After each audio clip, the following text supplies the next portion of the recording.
Сәлем балалар, 2 сынып қазақ тілі сабағы 9 сабақ и және қысқа и әріптерінің жазылуы. 34 жаттығу. Жұмбақты оқып, шешуін тап. Әжеме өң берген, жиегін көмкерген, етегі желкендей, киім еді ол нендей. Жұмбақтың жауабы кимешек. Балалар, и дыбыстарын салыстырып, олардың айырмашылығын айт. И дауысты дыбыс. Оны айту барысында өкпеден шыққан ауа кедергіге ұшырамай шығады. Ал е қысқа айтылады және созылмайды.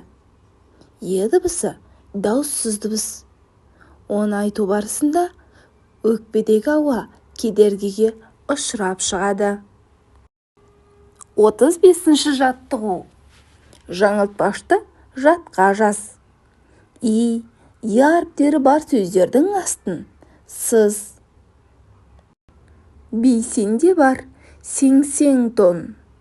Сейсенде бар сеңсең тон. Кигендері өңшең тон. Жаңылтпаштың авторы Ескен Елубай. Бұл жаңылтпашта бейсенде, сейсенде, кигендері сөздерінің асты сызылады. Өйткені бұл сөздерде и әріптері бар. Шығармашылық үзіліс. 36 жаттығу. Айжанның әшекей бұйымдар салатын қобдишасына и-дан басталатын сөздер түсіп кетіпті. Соларды табуға көмектесейік балақай.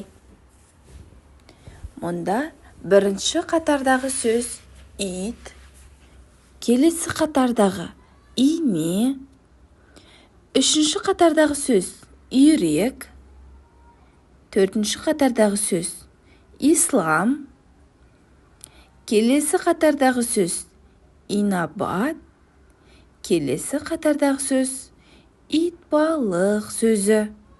Демек, осы сөздер Айжанның әшекей бұйымдар салатын қобдишасына түсіп кеткен. 37 жаттығу. И әріптері бар сөздері қатыстырып, жағдаяттан шығып көр.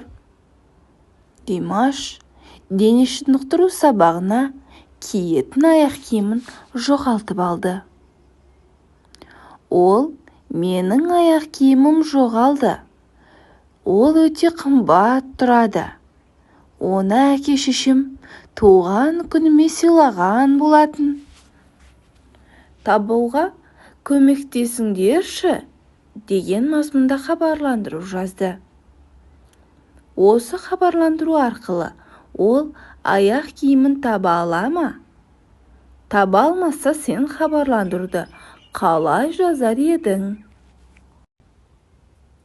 Хабарландыру. Қара түсті, екі жанында ақ жиектері бар аяқ киім жоғалды. Аяқ киімнің өлшемі 33. Көрген, білгендер болса, тәрбие бөліміне хабарлассаңыздар. Жарайсыңдар балалар, өте жақсы. Бүгінгі сабақ түсінікті болса, видеоға лайк басыңдар және осы каналға тіркеліп алыңдар.